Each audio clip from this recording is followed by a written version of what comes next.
네, 국내 코로나19 신규 확진자 어제 416명, 그러니까 이틀째 400명대를 이어갔습니다. 자, 수도권 중심으로 확산세는 꺾이지 않고 있는 데다가 또 봄철을 맞아서 이동량이 느는 이 위험 요소는 여전히 있습니다. 네, 정부는 4차 대유행 선제 대응을 위해 하루 진단검사 수를 늘리고 의료 역량도 2배로 강화하기로 했습니다. 관련 내용 두 분과 짚어봅니다. 유병욱 순천향대 서울병원 가정의학과 교수, 오창석 시사평론가 모셨습니다. 네, 어서 오십시오. 안녕하십니까. 예.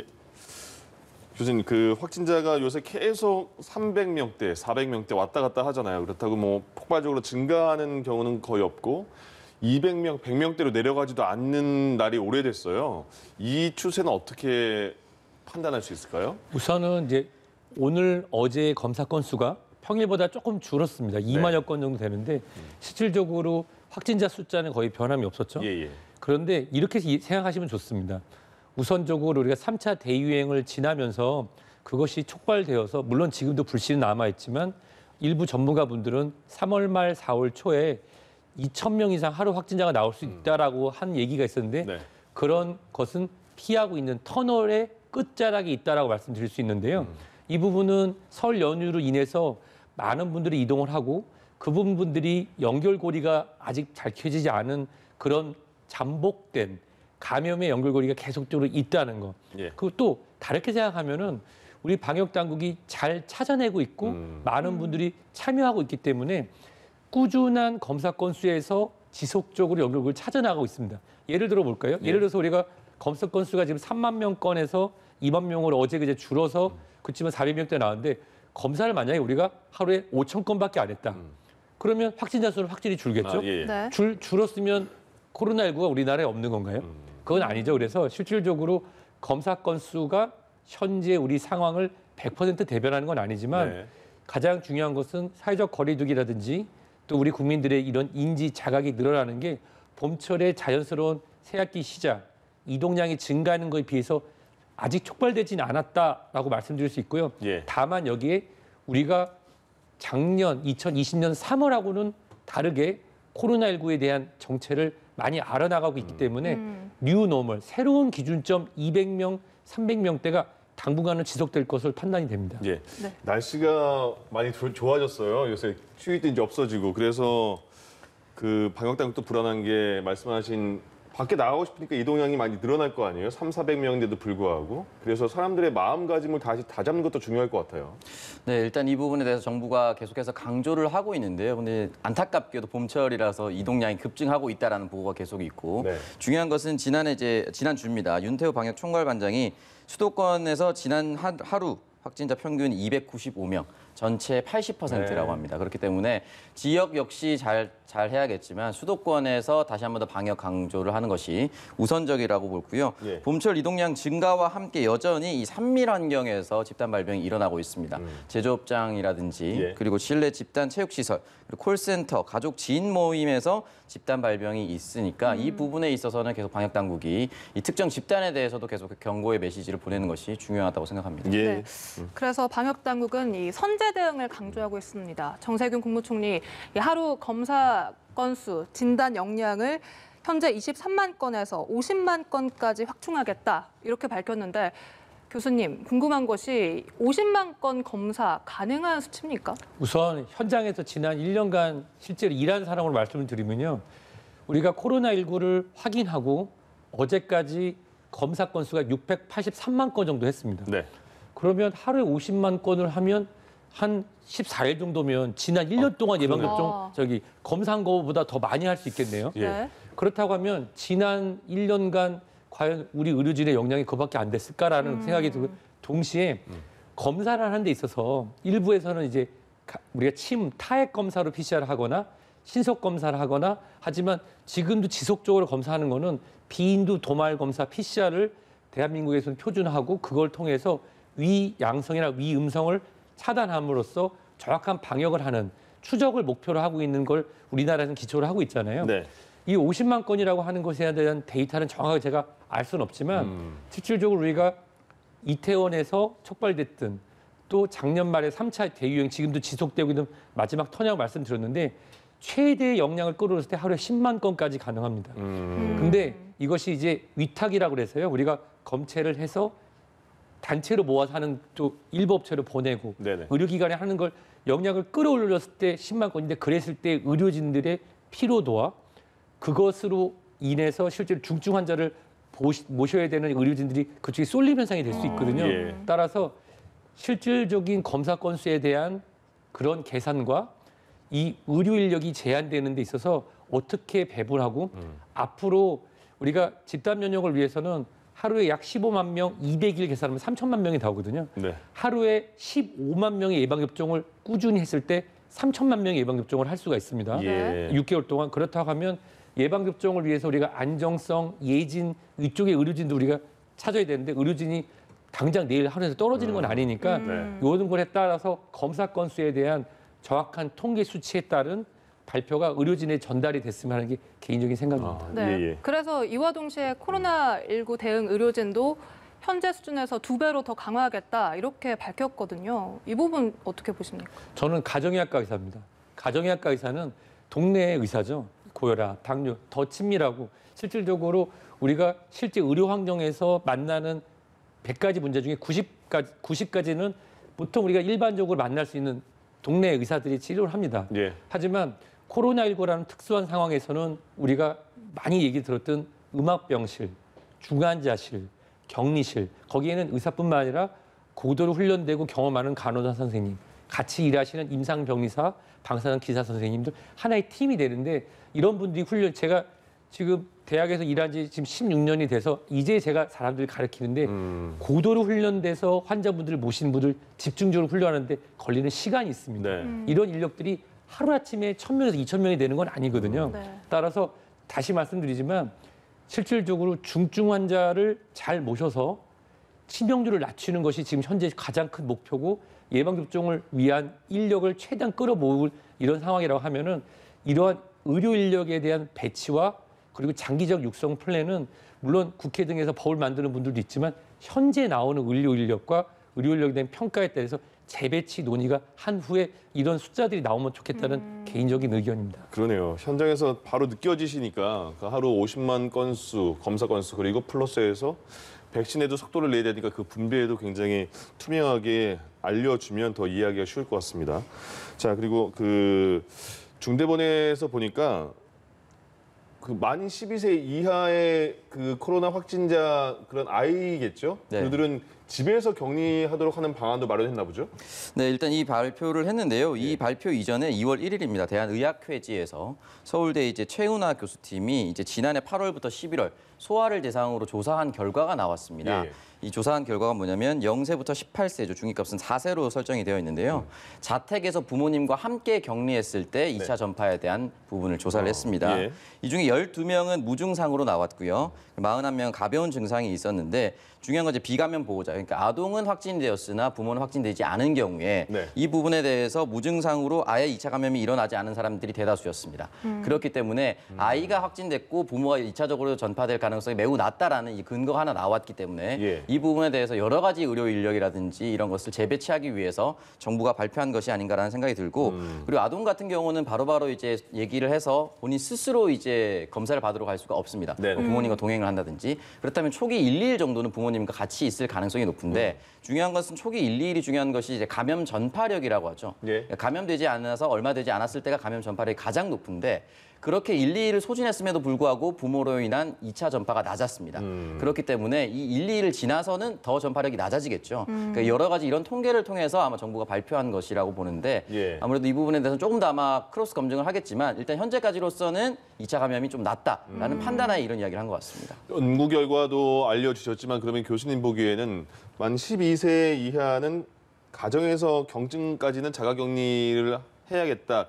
이런 그 정책은 어떻게 보세요? 그 지금 지금 평론가께서 말씀하신 게 아주 정확한데요. 네. 그 이유가 연구 결과뿐만 아니라 이건 현장의 목소리가 반영된 것입니다. 예. 저도 설 연휴 때 생활치료센터에서 환자분들을 모시기 위해서 네네. 동료들과 같이 자원해서 들어가 있었는데요. 아. 실질적으로 만 12세 미만인 경우에는 보호자와 동행을 해야 된다고 아까 말씀하신 것처럼 예. 실질적으로 들어갑니다.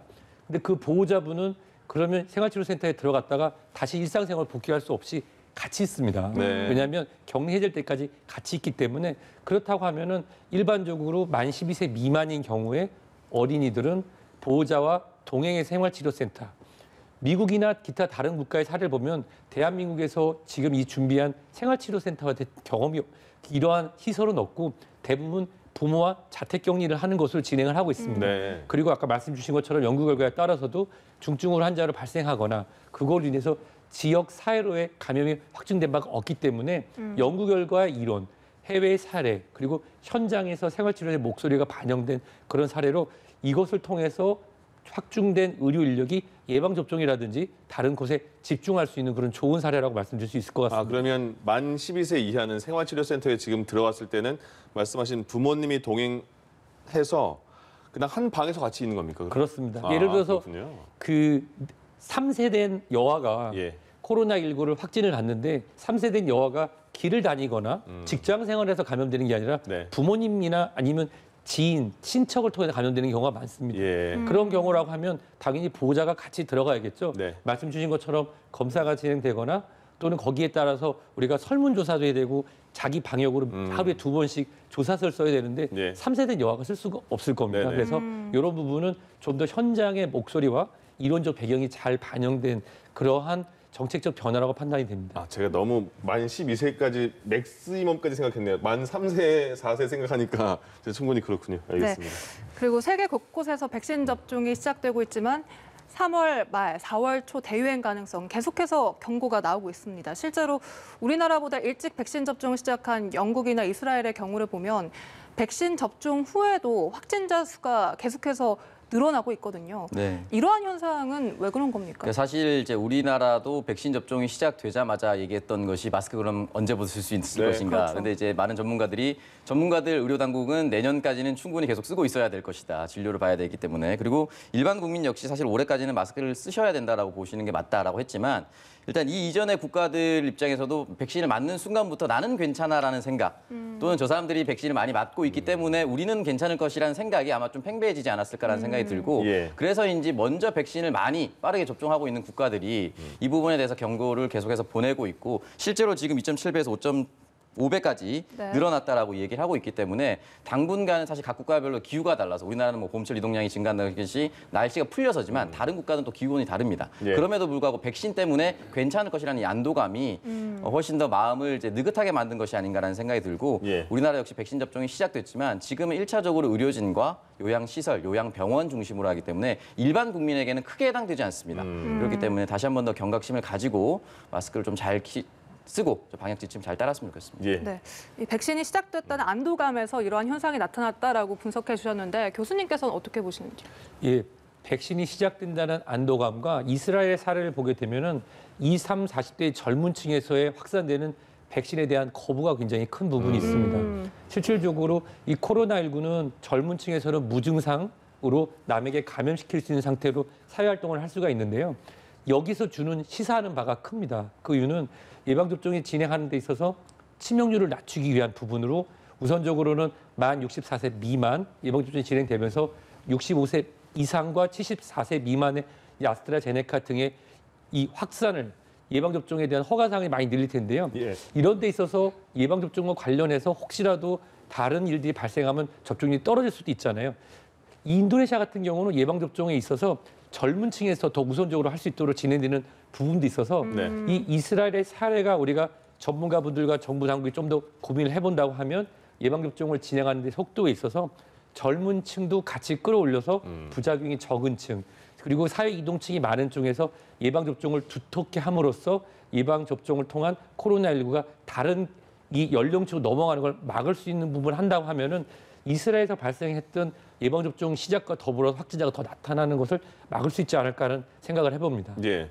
요새 또 변이 바이러스 때문에 걱정이 많잖아요. 변이 바이러스가 또 새롭게 지금까지 알려지지 않은 것도 새로 나오고요. 지금 변이 바이러스의 지금 상황은 어떻습니까? 일단 세계 국가 이름을 딴 변이 바이러스가 지금 있죠. 영국과 남아공, 브라질이 있는데 네. 이제 미국 워싱턴 의대 마이클 다이아몬드 연구팀이 이걸 발표를 했습니다. 3월로 이제 네이처 메디신이라는 곳에 발표를 예. 했는데 이 항체가 적어도 3.5배에서 10배 정도는 있어야만 이 변이 바이러스에 대응할 수가 있다라고 얘기를 하면서 예. 이 부분에 대해서 과연 기존에 나온 백신들이 반응을 할 수 있을 것인가. 근데 기존에 나온 이제 FDA 긴급 승인을 받은 3종이 화이자, 모더나, 존슨앤존슨인데 이 스파이크 단백질과 관련된 것입니다. 네. 근데 단백질에 돌연 변이가 생긴 현상이기 때문에 기존 3종으로 대응하기 어렵다라는 것이 이 연구팀의 주장인 것이고 예. 그래서 상반기에 게임 천전은 아스트라제네카, 하반기에 게임 천전은 이제 노바백스가 될 수가 있다라고 하는 것인데 노바백스 이제 스테네릭 CEO가 직접 나와서 얘기를 했는데 자신들 기준입니다. 이제 영국 임상 실험에서 영국 변이 바이러스는 85.6%, 그리고 남아공은 60% 정도 대응이 가능하다라고 이야기를 했습니다. 그렇기 네. 때문에 이 부분에 대해서는 계속해서 접종과 동시에 연구 결과가 발표되고 있기 때문에 꾸준히 좀 추이를 좀 지켜봐야 될 것이고 그리고 노바백스가 과연 어느 정도까지 이 변이 바이러스에 대한 그 예방률 그리고 대응률을 높일 수 있을 것인가 이것도 지켜봐야 될 것이고 예. 얀센 같은 경우는 남아공 바이러스를 현재까지 한 50%에서 60% 사이 정도 대응할 수 있다라고 해서 남아공 대통령은 얀센 접종을 제일 먼저 했습니다. 그래서 이런 부분까지 좀 참고를 해서 계속해서 봐야 될 것 같고 그렇다면 기존에 있는 것은 아무것도 하지 못하는 것이냐 또 그렇지도 않은 것처럼 보입니다. 아스트라제네카 같은 경우는 옥스포드 연구진에서 영국발 변이 바이러스를 75% 정도 방어할 수 있다. 또 이렇게 얘기를 남겼습니다. 예. 그렇기 때문에 이게 백신 접종이 최초고 그리고 엎치락 뒤치락 연구가 계속해서 나오고 지금 노바백스도 지금 언론마다 조금씩 달라요. 또 영국 바이러스 80%다, 네. 70% 조금씩 다른데 이걸 계속해서 연구팀이 어떻게 발표하는지에 대해서 좀 달라질 것 같은데 계속 지켜봐야 될 것 같습니다. 백신 접종을 시작하면서 이제 우리나라 국민들도 조금 그래도 마스크 벗는 날이 좀 빨리 오지 않을까라는 안도감이 좀 생겼는데 변이 바이러스에 대해서 그럼 우리가 어떻게 생각을 해야 되는 겁니까? 우선 이 변이라고 하는 건 바이러스는 인체나 생물체 안에 들어왔을 때는 생명체지만 이 생명체 밖에 있을 때는 하나의 물건입니다. 네. 비리온이라는 물건인데요. 이 비리온이라는 물건이 생명체 안에 들어가기 위해서 최적화하게 해서 생존하기 위해서 지속적으로 변합니다. 우리가 작년에 얘기 들었던 대구 경북 지역에서 또는 중국에 들어왔던 S그룹이나 V그룹에 대해서는 최근에 얘기를 들으신 적이 없고 G그룹 중에 GR그룹과 GH그룹이 주종이 된다. 즉 바이러스도 진화하고 더 생존하게 변이를 하는 거죠. 예. 근데 이 변이와 변종은 다른 겁니다. 네. 예를 들어서 사스 코로나 1이 2003년에 있었던 사스고요. 네. 사스 코로나 2가 지금 코로나 19인데 이건 변종이죠. 기본적으로 같지만 다른 겁니다. 예. 근데 이 변이는 지속적으로 나타난다는 걸 우리가 이미 알고 있어요. 왜냐하면 독감 예방 접종을 맞는데 예전에는 3가 예방 접종을 맞다가 4개가 들어있는 4가 예방 접종을 맞습니다. 네. 이 4가 예방 접종도 A와 B 구분에 뭐 야마가타, 빅토리아, H1N1, H3N2 이 4개를 하나하나 넣으면서 매년 그 변이를 WHO에서 추측을 해서 이렇게 만들어주세요 하면 만들어 넣고 있거든요. 예. 즉 변이에 대해서 이미 이해를 하고 있고 이미 아스트라제네카라든지 모더나, 파이자, 아까 말씀하신 노바백스 같은 회사에서는 기존에 맨 처음에 보고가 되었던 코로나19 바이러스의 이 스파이크 단백뿐만 아니라 변이에 대한 거에 대한 이상에 대한 연구가 이미 진행돼 있고 그 신고도 되어 있습니다. 예. 따라서 오늘 우리가 예방 접종을 했다. 저 같은 경우는 어제 아스트라제네카를 맞았는데요. 그러세요? 만약에 필요하다고 해서 마치 우리가 매년 독감 예방 접종을 받고 그 4가의 예방 접종이 각각이 지속적으로 조금씩 바뀌어서 나온다고 하면 올 말이나 내년 초에 새로운 변종에 대한 예방 접종이 나오면 그걸 또 맞으면 되는 거니까요. 네. 그렇게 생각하시면서 마스크를 앞으로 벗을 수 있는 날을 기다리시면 좋을 것 같습니다. 알겠습니다. 예. 그리고 정부가 사회적 거리두기를 개편하기로 했습니다.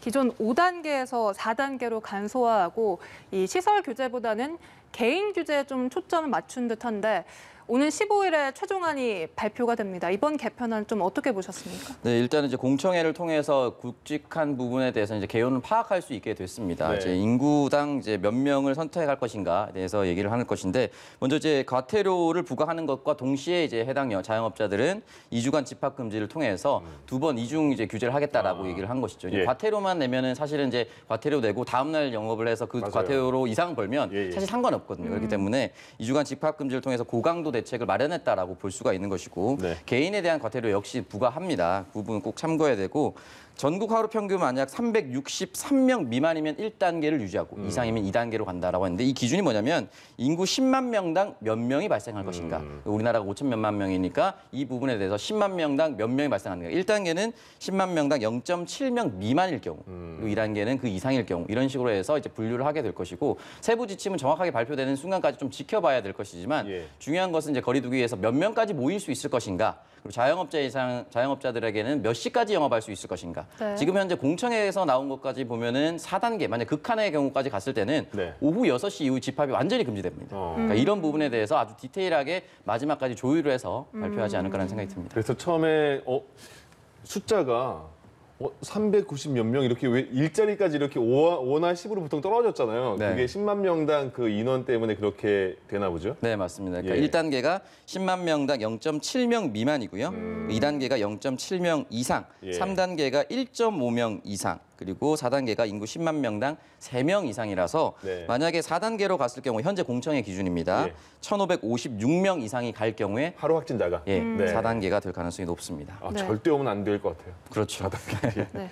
이렇게 새 거리두기 확정이 되기 전에 벌써부터 모임 날짜를 잡는 사람도 있다고 합니다. 교수님께서는 이번 개편안 전체적으로 어떻게 보셨는지 궁금하고 이런 모임 날짜를 미리 잡는 등 이런 풍선 효과 일시적이라고 봐야 될까요?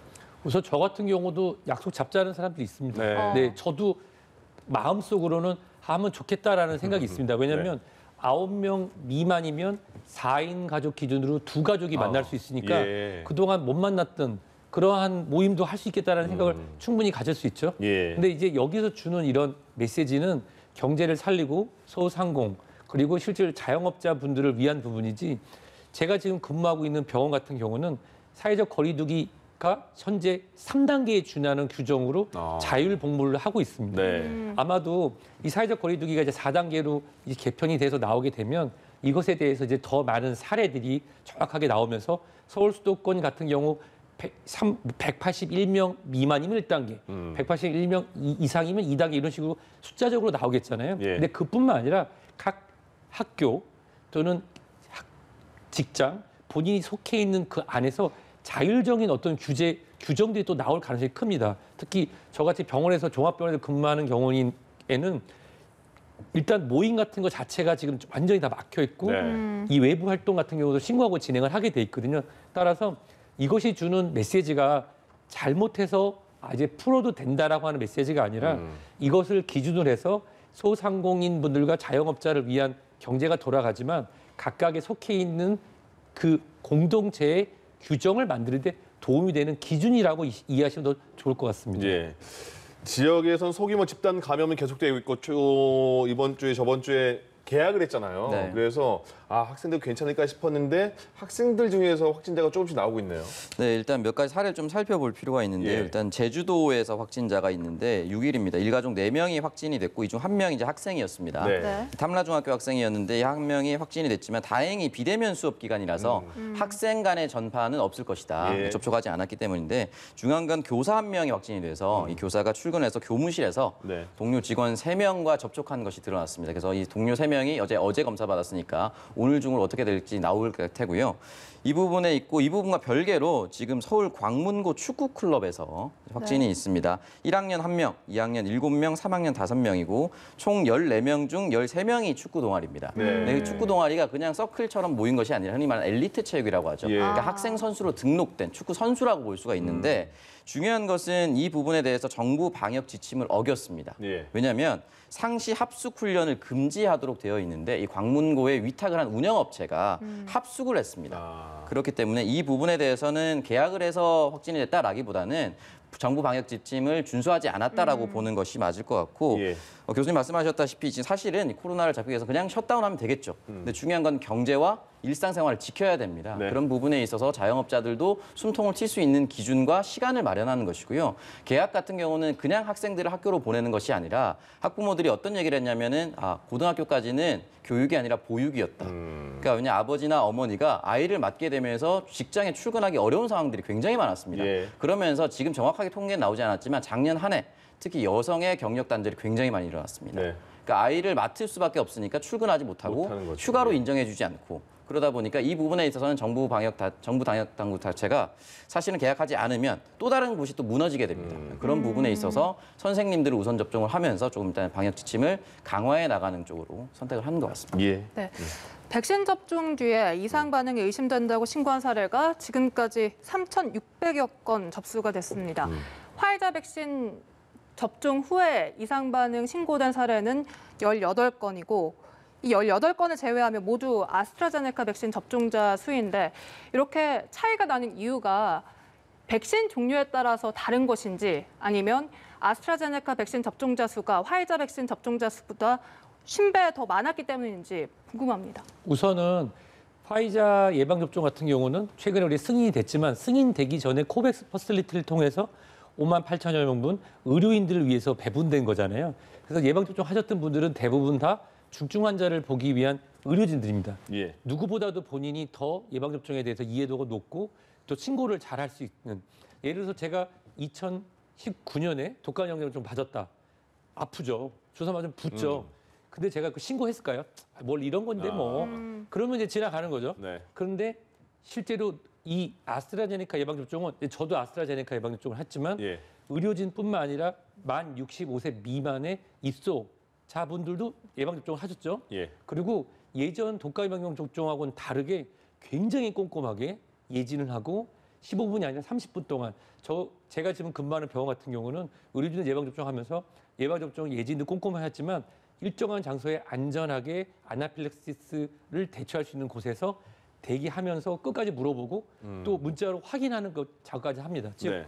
꼼꼼하게 확인해서 그걸 다 받았기 때문에 그리고 또 아까 말씀 주신 것처럼 실질적으로 접종자가 많기 때문에 부풀려져서 보이는 거지 일반적으로 예방접종 후에 나타나는 경증이나 이런 반응들이 예. 거의 유사하다라고 저는 감히 말씀드릴 수 있을 것 같습니다. 어제 맞으셨다고 했잖아요. 그럼 그 지우는 어땠어요? 교수님은? 솔직히 말씀드리면 예. 어제 예방접종하고 저는 그 대기할 시간이 없어서 바로 환자분 모시느라고 예. 바로 근무를 했는데요. 솔직히 일반 독감 예방접종보다는 조금 몸이 무거운 느낌이 아직까지 있습니다. 예. 하지만 예방접종 하기 전에 충분히 말씀을 들었고 네. 우리 동료 후배 교수님한테 그리고 타이레놀, 아세타미노펜 계열 약물을 미리 복용함으로써 예. 저는 어제 푹 잤거든요. 예. 하지만 후배 선생님들이나 동료 선생님들 말씀을 들어보면은 아스트라제네카 예방접종하고 독감보다는 좀 무거운 느낌이 있었다. 아. 그리고 화이자 예방접종을 하셨던 분도 우리 동료분들이 계시거든요. 네네. 50분 정도가 같이 근무하는 병원에 그 동료분들이 마셨는데 그분들도 독감 예방접종보다는 좀 몸이 많이 무거웠다. 조금은 새로웠다라는 그런 말씀을 하셨지만 중증 이상 반응은 한 건도 없었습니다. 그렇군요.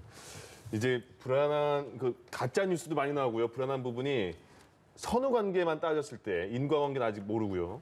백신을 맞고 사망한 분들이 조금씩 나오고 계십니다. 지금 현황은 어떻습니까? 네, 일단 이 부분에 대해서 총 6건 정도, 사망 9명 정도 우리나라에서는 네. 발생을 했는데 예. 말씀하셨다시피 이제 아스트라제네카에 대한 거부감이 들 수도 있는데 이거 사실 극단적으로 다른 나라와 비교하면 또 이 부분에 대해서 의혹이 좀 해소될 수가 있습니다. 네. 미국 같은 경우는 화이자와 모더나 2종 맞고 있습니다. 음. 근데 작년 말 기준으로 하루 평균 1,000명 사망자가 나오기도 했어요. 예. 누적 30만 명. 근데 이게 중요한 것은 접종 후에 시간의 경과성은 인정될 수 있으나 네. 접종 때문에 사망했다라는 인과성은 입증될 수가 없습니다. 예. 그렇기 때문에 이 부분에 대해서 만약에 미국의 사례만 보면 화이자와 모더나 맞으면 안 되겠죠.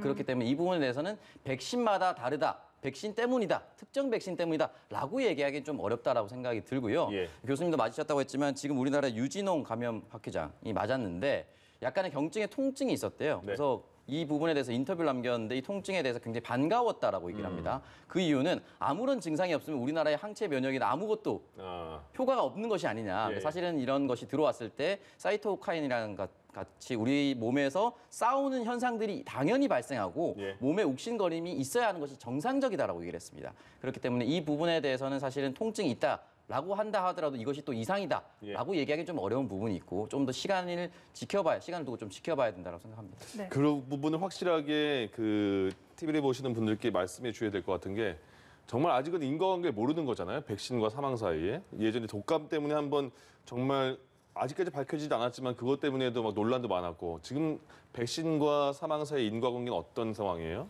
우선은 예방접종 저는 이렇게 말씀드리고 싶어요. 네. 작년에 독감 예방접종 관련해서 100여 분 정도가 예방접종과의 시간 경과의 인과관계로서 사망한 경우가 있었고 예. 이 부검 등이 잘 진행되지 않은데 40여 건 이상 가족분들 동의를 얻어서 부검이 진행됐는데 인과성이 밝혀진 건 없었습니다. 예. 근데 이런 부분은 있을 것 같아요. 새로운 예방접종이고 불안감을 해소하기 위해서 고령의 아주 위험한 분들에 대해서 속도를 내서 예방접종하는 것보다는 네.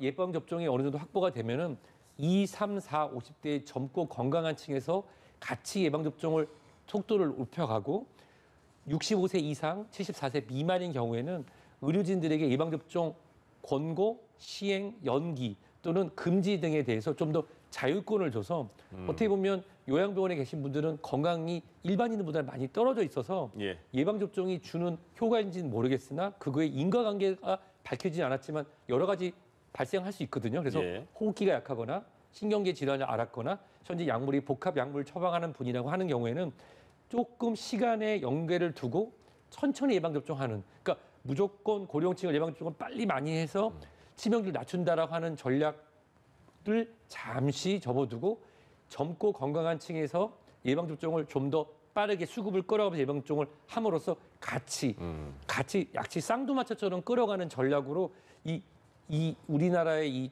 예방접종 전략을 좀 변경하면 어떤가 하는 그런 생각을 하고 있습니다. 알겠습니다. 네, 알겠습니다. 유병욱 순천향대 서울병원 가정의학과 교수 그리고 오창석 시사평론가와 함께했습니다. 오늘 말씀 고맙습니다. 고맙습니다.